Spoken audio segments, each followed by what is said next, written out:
Pejuang SMP UTBK, adik-adik yang sedang berjuang menghadapi seleksi masuk perguruan tinggi negeri. Video ini masih video lanjutan pelajaran kita, penalaran matematika, sesuai dengan kisi-kisi ya tentunya. Jadi, ini video lanjutan part ketiganya. Bagi kalian yang belum belajar di part 1, part 2, linknya ada di bagian deskripsi, kalian tinggal klik nanti. Baik, ini dia kasusnya, ini dia soalnya, ada wacana, lalu ada pertanyaan.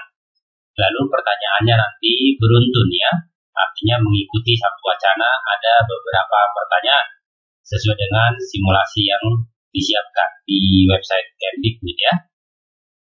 Sebelum kita mulai pembahasannya, jangan lupa dukungannya untuk memberikan like dan subscribe-nya, supaya kalian juga tidak ketinggalan dengan video-video seru selanjutnya nanti.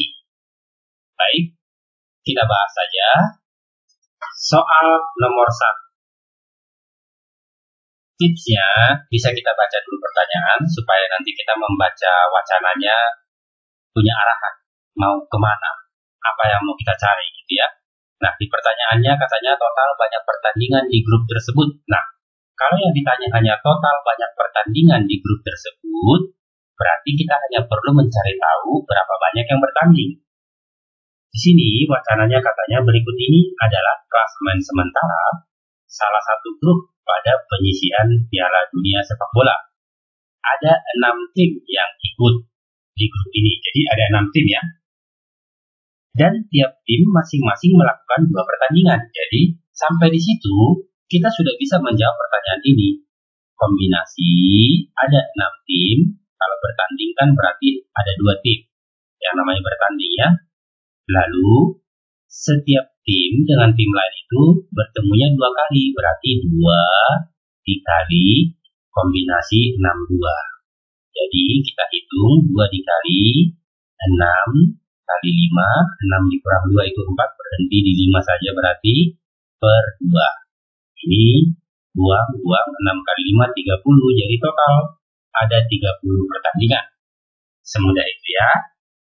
Next, kita lihat pertanyaan kedua.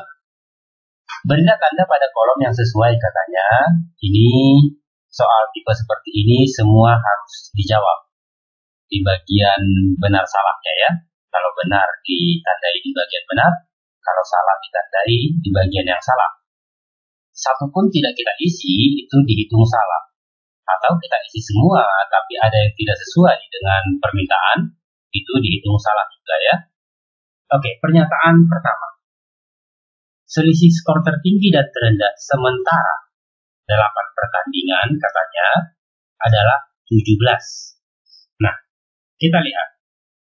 Ini sudah diurutkan tertinggi dan terendah. Berarti kita hanya menghitung di sini kalau menang nilainya berapa. Kita pergi ke bacaan karena tadi kita baru sampai di sini ya, bertanding 2 kali. Tim yang akan lolos ke babak final Piala Dunia adalah 2 tim dengan skor tertinggi. Untuk setiap kemenangan akan mendapatkan nilai 3 poin. Berarti 3 kalau dia menang. Imbang 1 poin, berarti imbang 1 dan kalah 0 poin. Kalah 0 poin. Nah, sampai di sini kita sudah bisa berhitung. Yang tertinggi berarti 6 dikali 3, imbangnya 2, ini dikali 1. 6 dikali 3 itu 18. 18 tambah 2 berarti dia sementara dapat 20. Lalu yang terendah di sini, jadi sebenarnya E dan F sama saja, dia terendah. Ini dikali 3, ini dikali 1. 0 dikali 1, 0, 1 dikali 3, 3, berarti dia 3. Atau yang E juga sama saja. Yang pasti dia hanya meminta yang tertinggi dan terendah. 20 dikurang 3, selisihnya 17. Ternyata benar, jadi kita tandai yang benar ya. Pernyataan kedua, selisih skor 2 tim teratas sementara 8 pertandingan adalah 6. Berarti kita tinggal hitung yang B. Ini dikali 3, ini dikali 1. 4 kali 3, 12. 3 kali 1, 3. 12/3 berarti 15 ya. Jadi selisihnya 20 dikurang 15 sama dengan 5. Dia bilang 6. Berarti kita tandai yang salah. Seperti itu. Ketiga, hingga semua pertandingan selesai, ada 3 tim yang skornya tidak mungkin di atasnya skor tim A katanya. Sampai selesai, ada 3 tim yang skornya tidak mungkin. Coba kita hitung ya. Masih ada 2 pertandingan lagi, si F. Seandainya 2 lagi dia menang terus, tadi dia 3, ini juga 3 ya, sama ya. Berarti 3, lalu menang 2 kali, bertambah 6. Ini juga bertambah 6. Seandainya, anggaplah C dan F itu 2 pertandingan sisa dia menang. Nah, kalau si D, ini 2 dikali 3, 5 kali 1, sementara 6, 5, sementara 11. Seandainya 2 kali lagi, dia menang terus tambah 6. Ini 17, tidak mungkin ya. Tidak mungkin lewat dari 20. Sudah 3. Yang C kali 3 kali 1. 12, ini berarti sementara 14. Kalau dia menang 2 kali, tambah 6, itu 20. Nah, 20 itu masih imbang ya. Artinya 20 masih imbang, sementara imbangnya 2, ini saja sudah 2. Jadi paling minimal imbang, tidak mungkin menang. Artinya si C juga bagian dari pernyataan ini. Jadi seharusnya ada 4 tim di sini, padahal di sini dia bilang 3 tim. Yang kita hitung saja sudah 4 tim yang tidak mungkin di atas skor tim A. Jadi di sini kita tandai salah pernyataan yang ketiga. Semudah itu ya. Selanjutnya, pertanyaannya, dari data tersebut dapat dipastikan tim A pernah imbang melawan tim mana? Oke, bisa nggak ketahuan dari data ini? Tim A itu pernah imbang dengan tim yang mana? Kalau kita lihat dari tabel ini, si E dan si F ini tidak pernah imbang untuk 8 pertandingan yang sudah dilakukan. Jadi E dan F tidak mungkin, berarti ini tidak mungkin. Lalu kita lihat lagi yang paling banyak si D ya. Si D ini imbangnya 5 kali. Bertanding 8 kali. Jadi kalau dia dengan C sudah bertemu 2 kali saja, dia imbang terus, berarti masih ada 3 kali imbang. Kalau dia dengan si B bertemu 2 kali imbang terus, masih ada 1 lagi sisanya. Jadi kalau di sini dia 2 kali imbang, masih sisa 1. Sudah pasti imbangnya dengan si A. Jadi si D sudah bisa dipastikan kalau dia pernah imbang dengan si A. Semudah itu ya. Soal yang keempat ya. Jika tim A dan tim B katanya sudah bertanding 2 kali, maka peluang tim B sebagai juara grup, berarti pemenang di grup ini. Nah, tim A dan tim B sudah bertanding 2 kali, itu maksudnya di sisa 2 pertandingan mereka tidak akan bertemu lagi, gitu artinya ya. Kemudian peluang tim B sebagai juara grup, Nah, kita hitung tadi, si tim A skor totalnya 6 kali 3, 2 kali 1, skor totalnya tadi kan 20. Sementara sim B 4 dikali 3, 3 dikali 1, 12 dengan 3 dia 15. Kalau si B menang 2 kali, maksimalnya itu ya, karena sisa pertandingan 2 kali, tambah 6, 21. Berarti masih ada peluang si B ini jadi juara grup.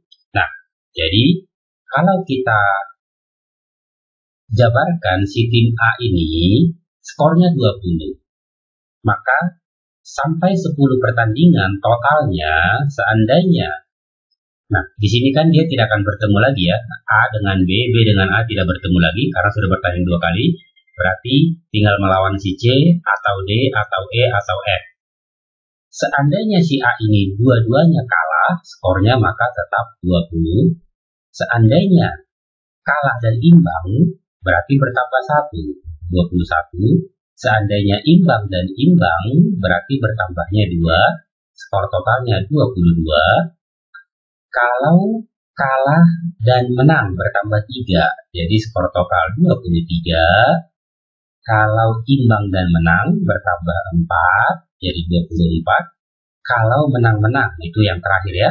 Menang-menang berarti bertambah 6, jadi 26. Nah, si B juga memiliki peluang yang sama, kombinasi yang sama ya. Dia bisa kalah-kalah, berarti dia tetap 15. Sama saja, jadi tinggal tambah 1 terus sampai di 24. Berarti bisa 16, bisa 17, bisa 18, bisa juga 19 skornya. 19 ini tadi bertambah 4, berarti imbang dan menang, atau menang dan imbang ya. Atau bisa juga menang dan menang, berarti jadi 21 skor totalnya. Nah, si B akan menjadi juara grup jika pasangannya adalah skor dia 21, skor si A 20. Jadi masih ada peluang untuk dia juara grup, tapi hanya satu kejadian ini. Skornya si B 21, skornya si A 20. Jadi hanya kejadian si A itu kalah versus si B itu menang. Hanya satu kejadian ya. Sementara variasi dari A dan B ini totalnya ada 36 kejadian. Ini kan 1, 2, 3, 4, 5, 6. Jadi anggap saja ini dadu bermata 6. Ada 2 dadu. Ini juga ada 6 kejadian. Jadi ada 2 dadu dilempar undi. Jadi pasangannya bisa saja 20A 15B atau 20A 16B atau 20A 17B dan seterusnya. Berarti total kejadiannya ada 36 yang mungkin divariasi, dikombinasi A dan B ini. Bisa saja 20 dengan 21 atau 23 dengan 15. Jadi total kejadiannya ada 36. Ini sama saja ibarat 2 dadu dilempar undi. Kejadian totalnya 36. Sementara untuk si B menjadi juara grup, kejadiannya hanya 1. Si B itu 21 yang muncul mata dadu 21, sementara dadunya si A mata dadu 20. Karena kalau 21 dengan 21 itu masih skor yang sama, belum bisa dipastikan kalau si B itu juara grupnya. Jadi untuk bisa memastikan kalau si B itu juara grupnya, itu sudah harus yang pasangan 21-20. Satu kejadian. Sementara kejadian totalnya ada 36. Peluang itu kejadian yang ditanya per kejadian total yang ditanya 1. Jadi 1/36. Pilihan jawaban yang kedua. Begitu ya. Next, kita lihat yang kelima. Pernyataan berikut yang tepat adalah, ini ada beberapa pernyataan, ini mana yang tepat di sini. Pertama misalnya, jika B dan D imbang 1 kali, maka A dan C imbang 1 kali. Patokan kita data pada tabel ya. Jika B dan D imbang 1 kali, benar tidak? A dan C imbang 1 kali, seperti itu. Nah, ini tugas untuk kalian. Tulis jawabannya di kolom komentar. Semoga kalian makin semangat belajarnya karena sudah tahu model-model untuk penalaran matematika itu seperti apa. Sukses terus dan makin semangat.